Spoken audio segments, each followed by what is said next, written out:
এই ছোট্ট শুকরটা জঙ্গলের মাঝখানে তৈরি করে একটা কাঠের ঘরে একা একা বসবাস করত।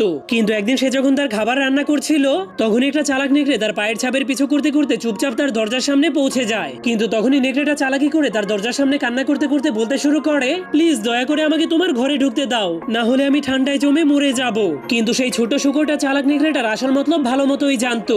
যদি সে নেকড়েটাকে তার ঘরে ঢুকতে দেয় তাহলে নেকড়েটা তাকে চাবিয়ে চাবিয়ে খেয়ে 2 দিন পর কোথাও না কোথাও হেগে দিবে। কিন্তু সেই নেকড়েটা এত সহজে হার মানছিল না। এরপর সে যখনই জানলার ফুটো দিয়ে দেখতে পায় শুকরটা এত সহজে বোকা হচ্ছে না, তখন সে শুকরটাকে বলতে শুরু করে, দয়া করে অন্তত পক্ষে একটা পা তোমার ঘরের মধ্যে ঢুকাতে দাও। তখন নেকড়েটার এমন কথা শুনে ছোট শুকরটা ভাবতে শুরু করে, আজকে আমি এই নেকড়েটাকে এমন একটা মজা দেখাবো যেটা সে সারাটা জীবন মনে রাখবে। এই জন্য সে জলদি করে তার খাবারগুলোকে রান্না করার পর অনেক বড় একটা পাতিল নিয়ে সেই পাতিলে পানি গরম করতে শুরু করে দেয়। এরপর সে নেকড়েটাকে বলে, আচ্ছা ঠিক আছে, তোমার একটা পা এখন আমার ঘরে ঢুকিয়ে দাও। কিন্তু যখনই নেকড়েটা একটা পা ঢুকিয়ে চালাকি করতে যাবে তখনই শুকরটা জলদি করে টেবিল দিয়ে দরজাটাকে ব্লক করে দেয়,